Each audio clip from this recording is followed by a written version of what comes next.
Banelings are protecting the Roach from the Lings to attack it, but in the end it gets picked off. And now these drones are going to try to run away. The Banelings! Oh, the Banelings! Oh! Ah, they're going to get connections. I'm not sure. But it looks like a lot of damage is about to happen. Oh no, the Banelings were miscontrolled here. They all ran into the Roach. But it looks like just more Lings are coming on. And I think that this is actually going to do tons and tons and tons of damage. Grey Fox is slowly falling behind in terms of drone right now. It's 28 versus 26. And more Lings are streaming across the map right now. Digit is really pissed off. He wants to avenge his teammates. Making more Lings, and he's going to be sniping down the Roach Warren. And if the Roach Warren dies, this could be actually crucial. Oh, the Banelings are going to try and connect with the drones here. Oh, good connections going on up. And I think that this is going to be game here. Oh, the drones! They all die. Oh, jeez. And Grey Fox taps out, gives away the good game. And Digit takes game number 5 for Team Alpha Gaming. And trying to mimic his opponent's style there. Interesting. That was interesting. But yeah, good job for Digit. He actually took game number 5, Team Alpha Gaming. So it was not an all-kill, although very good job by Grey Fox overall of drilling such a large hole in the defenses of Alpha Gaming. 4-1 for GGK. And yeah, next player is going to be coming on up in a couple of minutes here. I'm just going to let some time for the delay to kick in. And we're going to be listening to some more Metallica.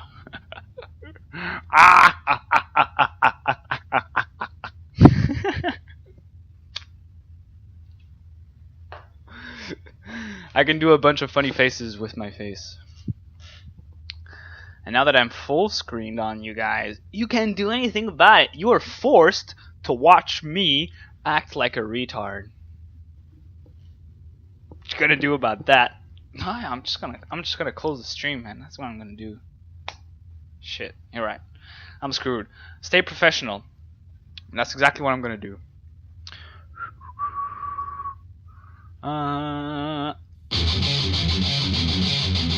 Game number 6 should be starting in a couple of seconds, ladies and gentlemen.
Never was.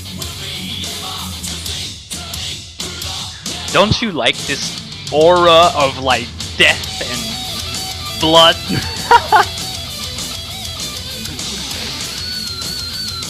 It's kind of music that like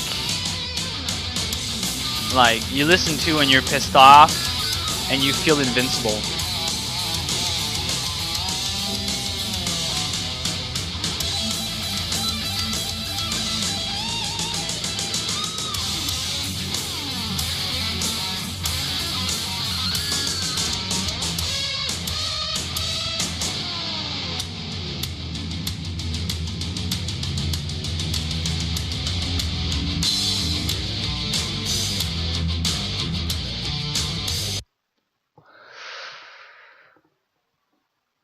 Game number 6 between Good Game Kids and Alpha Gaming. And we are hopping over to Sejong Station. King Sejong Station. King Sejong Station. Yes.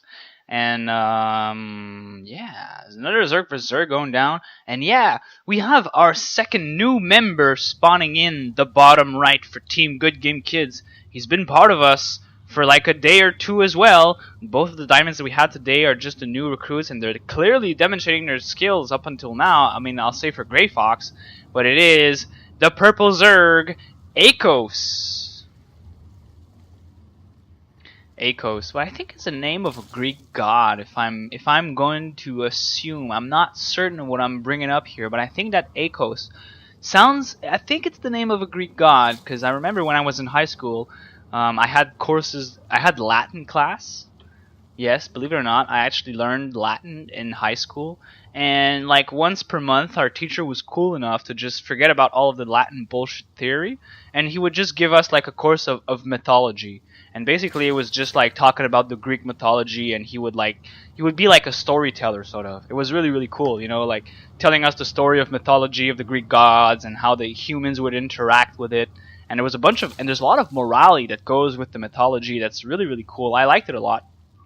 But anyways, back into this game here, and spawning in the top left position for Team Alpha Gaming, he is the last defense, the sole stander for Team AG. It's the Ping Zerg, Digit.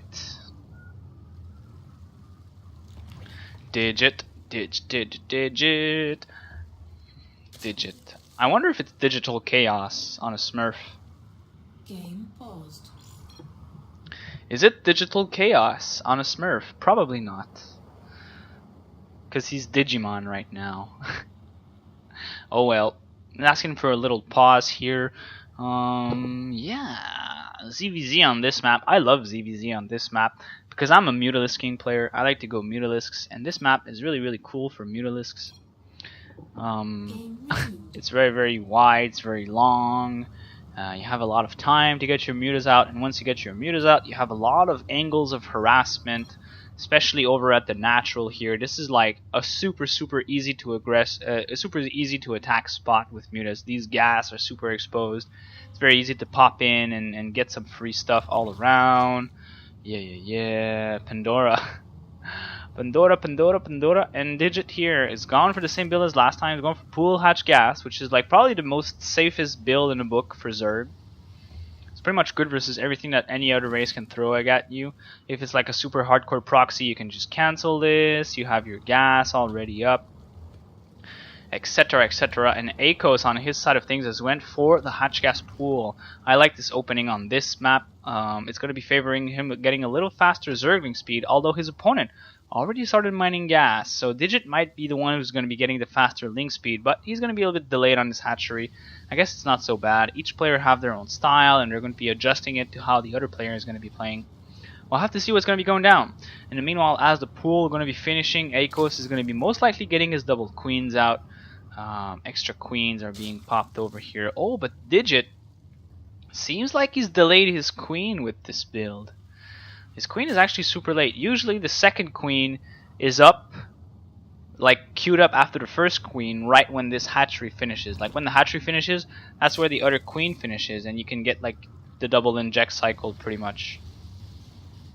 Now the fact that he has a faster link speed has delayed his first inject, so we'll have to see how Digit is gonna make it work though. If he you know, he's still like a good 15 seconds ahead on his Zergling speed, so he can still make something happen with this. But Akos does have 2 pair of lings out right now, so he's gonna be denying this little scout here. These lings are probably not gonna be making it out alive. Queen is gonna be finishing it off. Very nice. And we got a Baneling nest coming on up. Oh, I clearly seen Digit who just clicked on the Baneling nest. Very good by him. He's identified that his opponent's got the Baneling nest up. He's got his own Baneling nest on the way. Probably just a standard procedure in this build here. He was just making sure that was not a Roach Warren or an Evo Chamber. Something kind of cheesy. But oh, Akos is going for a bunch of Zerglings as well. I think that Digit is actually seeing this for himself. He's actually getting some more lings for himself right now. The Baneling nest for Akos is completed, but he's not making any Banelings yet just now. The Baneling nest for Digit is completed just now. Immediate Banelings right now. Come on. Okay, he's got the Banelings on the way, and he's got some queens defending this, but the speed has just kicked in here for Akos.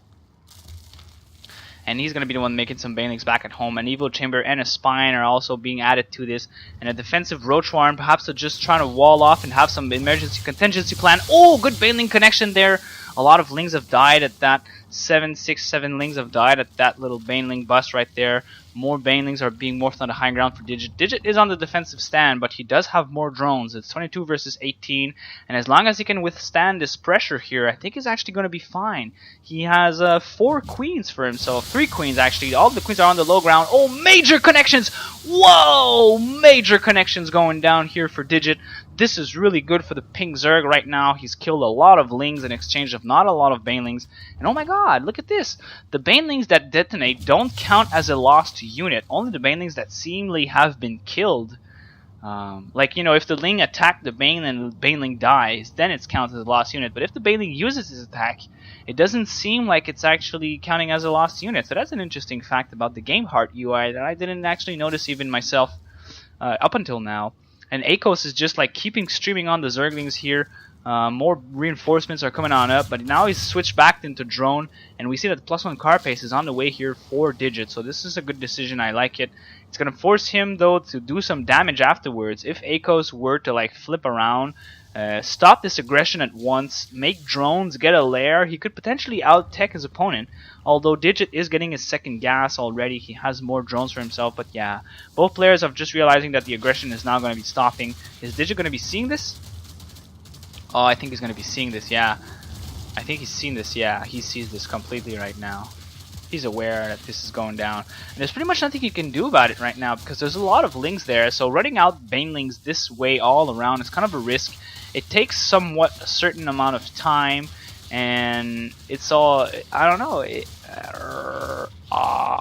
Akos is just going to try and drill through here. He's getting a lair. Both players are getting a lair pretty much at the same time. There's a Roach Warren that's also on the way here. So it's going to be a Roach versus Roach battle. Interesting enough. Roaches for Digit are already out though. And Digit is still ahead on drones. He's got 37 versus 37 now.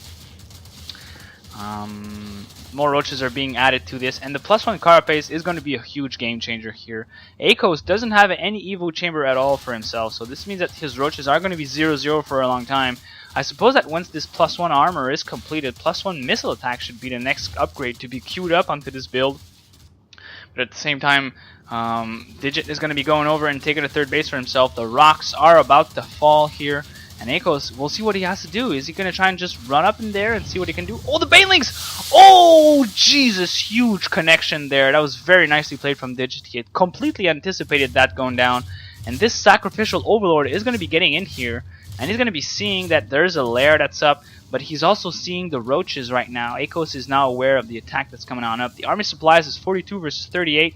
And it's 12 roaches versus 6 right now, but there's 5 more roaches on the way. Both players are getting Glee or Constitution, and Digit is the one who's going to be getting his upgrades first, missile attacks. The Evo Chambers are now completed for Akos, but they're so far behind. I mean, the upgrade of missile attack is already behind about like 30 seconds, 40 seconds. And there's a second Evo that's about to complete. It's probably going to start Carapace as well, but I don't think it's a good idea to start Carapace right now. You want to be saving most of your money to get all of the units you can at this point in time, because or else you'll just die. And Digit seems to have a change of mind here. He does have a third base that's on the way though, so it's not necessarily bad for him at this point to sit back on his macro advantage and just wait for it. Wait for it. And if you guys watch How I Met Your Mother, you know what I'm talking about. Wait for it. It's gonna be wait for it. It's gonna be legend. Wait for it. Dairy. Anyways. It's going to be wait for it. I hope you're not lactose intolerant because the next word is dairy. Oh. Barney Stinson. And this Ling here is going to be scouting over to third base for Akos. So this is giving a clear objective for Digit. And as